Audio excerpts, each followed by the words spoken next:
Ugh, it's such a hassle to be called in like this. I had to be hospitalized for an injury and needed a guarantor's signature, so I asked my eldest son's wife, Olivia, to help. But Olivia just keeps complaining. To begin with, she looks down on me because she knows I live on a $700 monthly pension. The wedding gift was just a cheap one, barely $1,000. It's unbelievable. Every time we meet, she has something to complain about, and it's getting on my nerves. I manage just fine on $700 a month, so why does she feel the need to belittle me like this? Isn't the thought that counts for a wedding gift? Being judged solely on the amount of money is just... I tried to avoid Olivia as much as possible because talking to her just put me in a bad mood. Then one day, Olivia told me she wanted to cut family ties. I'd really rather not have to take care of you in your old age, just because you're my husband's mother. She probably thinks I'll be in a bind if she cuts me off. Olivia grinned triumphantly. Would that actually be a bad thing? Huh? Ignoring Olivia's confusion, I decided to sever the family ties. A few months later, Olivia found out something shocking and came storming into my house. I am Marie, 68 years old. I live alone in Boston. My husband passed away 2 years ago due to a worsening chronic illness. Now my younger son and his wife live nearby and look out for me. My eldest son, John, works for a global company and is too busy to come home often. However, he always sends me flowers and gifts for my birthday and Mother's Day. The same kind-hearted John announced at 38 that he'd finally found someone he wanted to marry. We decided to have a family meeting at home, and John brought Olivia. She was incredibly cheerful, and the meeting ended on a positive note, leading to a smooth engagement. The wedding was scheduled for 6 months later to accommodate John's busy schedule, but I took the wedding gift to John's house as soon as they registered their marriage. Mother-in-law, thank you for coming today. Oh, don't mention it. I'm just here to give the wedding gift. Oh, I'm so excited. I give Olivia the dishware I bought as a wedding gift, beaming with joy. I wanted to give something tangible rather than just financial support. I figured they'd already have furniture, so after some thought, I settled on dishware. But the moment Olivia sees the wedding gift, she freezes.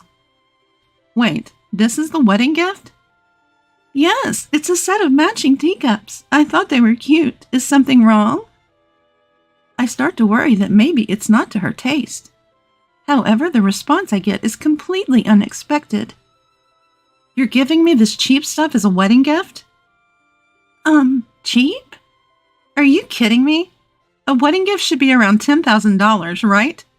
I thought you were rich because you lived in a nice house. Was I wrong? Oh, Olivia! I'm taken aback by this sudden change in Olivia. Her gestures, her tone, everything is different. There's no trace of the polite and cheerful Olivia I met at the family meeting. How are you making a living right now, mother-in-law? I'm on a pension. How much is the pension? $700. Ugh, you really are broke. What a scam. Living in such a nice house and still being broke is just the worst. Olivia crosses her legs and sighs. Living on $700 a month? That's so pathetic. How are you even surviving? Olivia's mocking tone irks me. I manage just fine on $700, thank you. Well, that's great. Just don't come asking me for help when you're broke. Turns out, Olivia is the kind of person who changes her attitude based on income and assets. Feeling demeaned and upset, I decided to head home right away. For about a month since then, I've thought several times about telling John about Olivia's true character. But our schedules never aligned, and I haven't been able to share it with him. I've spent the days feeling quite uneasy. Standing at a traffic light, lost in thought, I'm suddenly hit by a speeding bicycle and fractured my arm. It wasn't a severe injury, but surgery and hospitalization were necessary. I was told I needed a cosigner for the hospital admission, and they asked me to contact a family member. As soon as I texted my sons, I received a call from John. Mom, are you okay? How's the injury? I'm fine for now. I've taken some painkillers. About the cosigner for the hospital. It's going to be tough for my brothers and me. We're sending Olivia instead. Olivia? Yeah, it's a weekday. And by the time we get off work, visiting hours would be over. Olivia doesn't work, so she can go. I see. To be honest, I really didn't want to see Olivia. But I couldn't afford to be picky. My middle son Michael and his wife Sophia are both teachers. They're busy not only working late, but also raising 2 kids. Even John sometimes gets home past 10 p.m. He's that swamped. I really couldn't impose on them. So I asked John, and we decided to have Olivia come. When Olivia arrived at the hospital, it was pretty clear she wasn't thrilled to be there. Being called out like this is just the worst. I'm sorry. Everyone else is working, you know. Just because I'm a homemaker doesn't mean I have free time, you know. I was prepared for some complaints, but her blatant attitude started to get under my skin. By the way, you can pay the hospital fees, right? Of course, I'll cover it myself. No need to worry. Fine.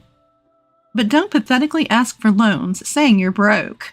From now on, the money John makes isn't just his, you know. She signs the papers with a smug smile and hands them to me.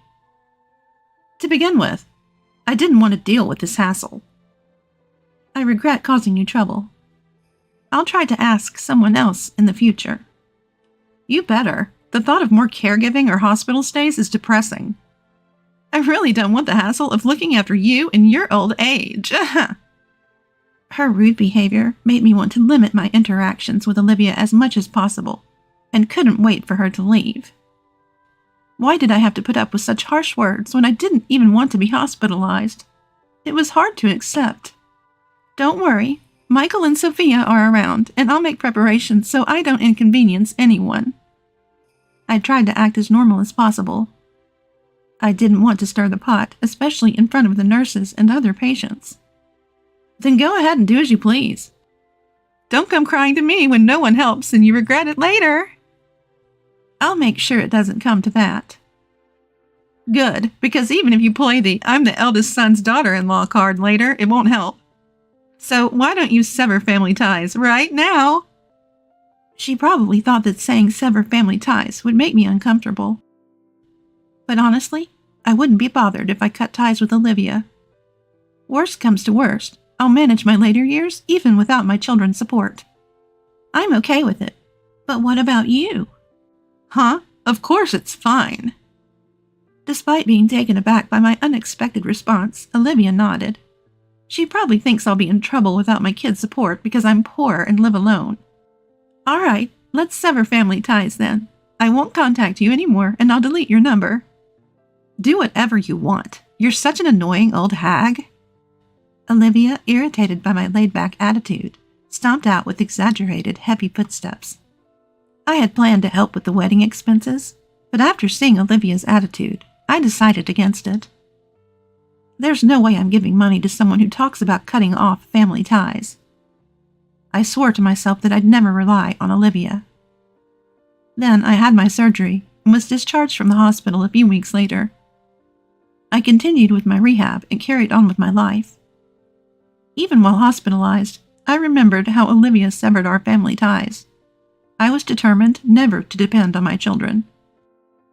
So I didn't ask for help after I got out of the hospital.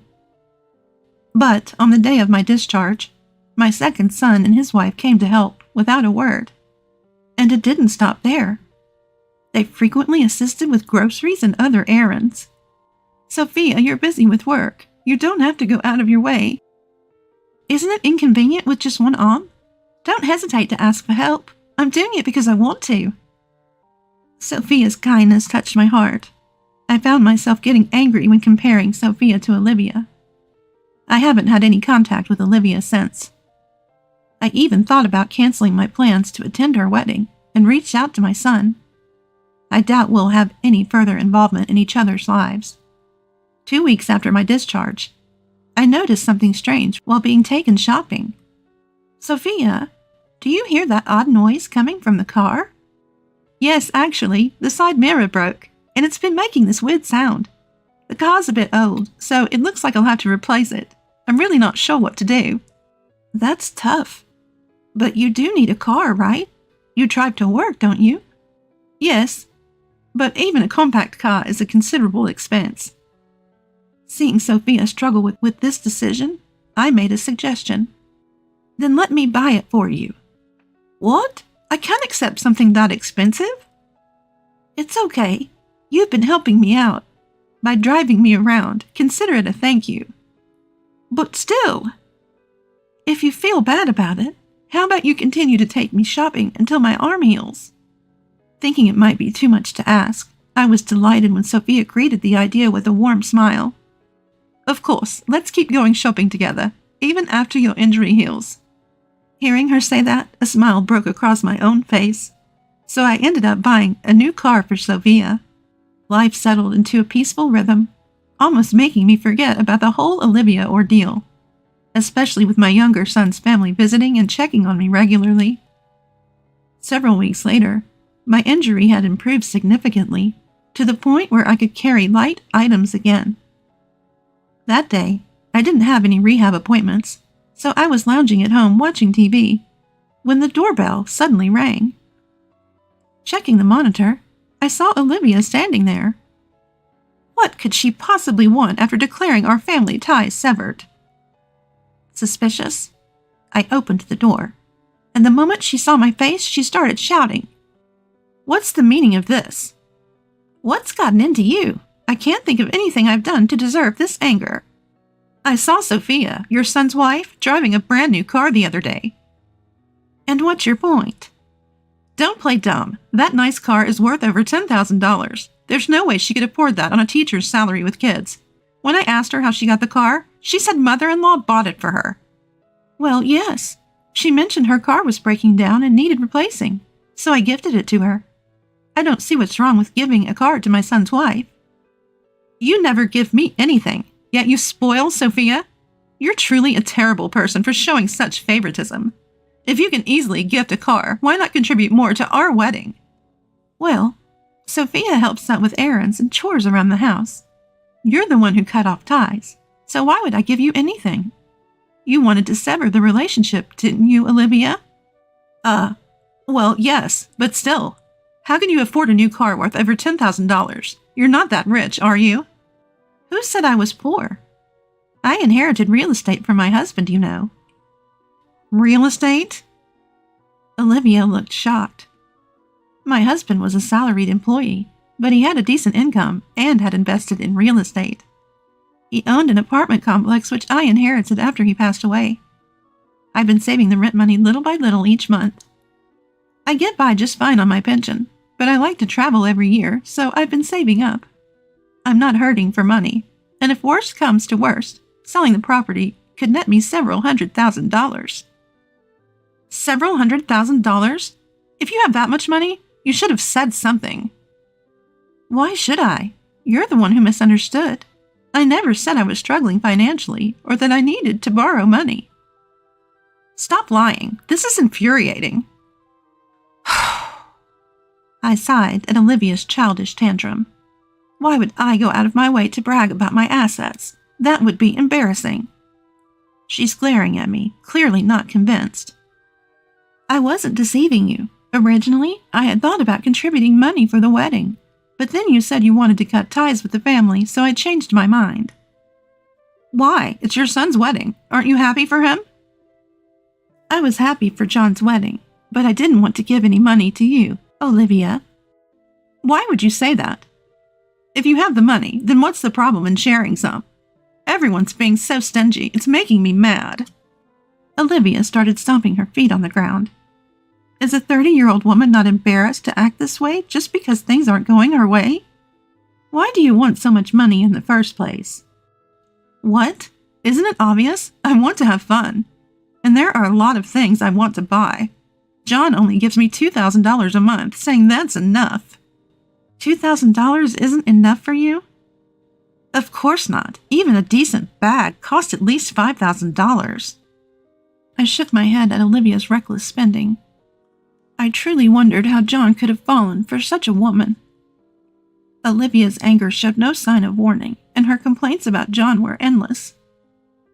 I even married John thinking he had money. If I'd known he was this stingy, I would have never married him. Is John really that stingy? Absolutely he is. He only gives me an extra $500 on top of rent and living expenses. Even the gifts are capped at around $2,000. It's unbelievable. If he's making over $1 million a year, he should be giving me more. I thought once we were married, I could spend money however I wanted. So, you married him for his money? Well, duh. Why else would I willingly marry a guy pushing 40? It has to be for the money. At that moment, my anger boiled over. There's no way I could forgive someone for belittling my precious son like this. Just as I was about to yell at Olivia, John approached from behind her. Let's get a divorce then. What? John, what are you doing here? I heard from Mom that she still won't attend our wedding because she wants to cut ties with you. So I came here to get the full story. Overheard you two arguing and decided to stick around. You had quite a lot to say, didn't you? This isn't what it looks like. I mean... Olivia looked panicked, breaking into a cold sweat. I had no idea John was even here. Ignoring the flustered Olivia, I continued to speak. So you came all this way. How long have you been listening? From the part where you were talking about how you could afford to buy a car despite being poor. So you've heard most of the conversation. I've been labeled as poor, and someone who she won't take care of. In my old age. That's why she wants to cut ties. No further explanation was given for not attending the wedding. John nodded, his expression stern. I don't need any more explanations. I understand Olivia well enough now. No, you've got it all wrong. This is a misunderstanding. It's not a misunderstanding. I heard you clearly say, you're in it for the money. I can't be with someone like that. Let's get a divorce. Wait a minute, now of all times? I quit my job because we got married. Olivia desperately grabs onto John's arm, shaking it. But John shakes off her grip, shooting her a cold look. That's not my problem. I hope you find a new job soon. Don't be so heartless. I can't live without you. I have no place to go and no savings. Why don't you sell your clothes and bags for cash? That should get you through a few days. Although I don't know who would rent an apartment to someone without a job. Stop it. Don't say that. I even bragged about marrying you to my friends. How can I tell them there's no marriage now? It's too embarrassing, please. That's all on you. Maybe you'll be the talk of the town for all the wrong reasons. Olivia had never seen John so angry before. A man usually known for his calm demeanor. Her face turns pale as she begins to apologize profusely. I'm sorry. Please forgive me. I won't talk like that again. I don't even need the money. Just don't divorce me. No matter how much she apologized, John's expression remained stern. I can't even stand to look at you anymore. Leave right now. No, please reconsider. Come on, please. Just so you know, it's not only about the money. How could you tell someone's parents that you want to cut ties because you don't want to care for them? If I'd known you were such a cold person, I never would have married you in the first place. At the sound of John's raised voice, Olivia starts to cry. Don't ever show your face in front of me again. No! Olivia starts crying, her face covered by her hands. But no one is there to console her. I felt a bit relieved that John understood her true nature, and I felt relieved that I no longer had to be deceived by such a nasty woman. John, realizing why I declined to attend the wedding, apologized and left. Realizing she's hit a dead end, Olivia gave me a piercing glare and walked away, clearly disappointed. Afterwards, I heard that John and Olivia got divorced, and she moved into an old apartment. Before their marriage, she apparently worked as a receptionist at a shopping mall, but was on the verge of getting fired due to her poor work attitude. It seems like she wanted to marry someone wealthy so she could quit her job quickly. Unable to find another job due to her lack of qualifications and skills, Olivia apparently started working nights. Olivia, now over 30, apparently isn't making as much money as she'd hoped. And I hear she's living a pretty frugal life while complaining all the way. On the other hand, it looks like John has found a new love interest. I was worried about how quickly he'd move on, but after meeting her, I found she's a genuinely calm and sincere person. She herself had been married, cheated on, and then divorced. That common history of divorce brought them together. It's funny how divorce can lead to new beginnings, but I feel more at ease with her. We work together and know each other's character well. John said this with a smile. I consider myself most fortunate to have married and met my children. So I hope John can find a loving family through marriage as well. But marriage isn't the only path to happiness. Some people are choosing not to marry these days, and there's no need to rush into it. If you meet someone wonderful and feel like you want to marry, then go for it. I hope John finds his way to a happy life from here on out.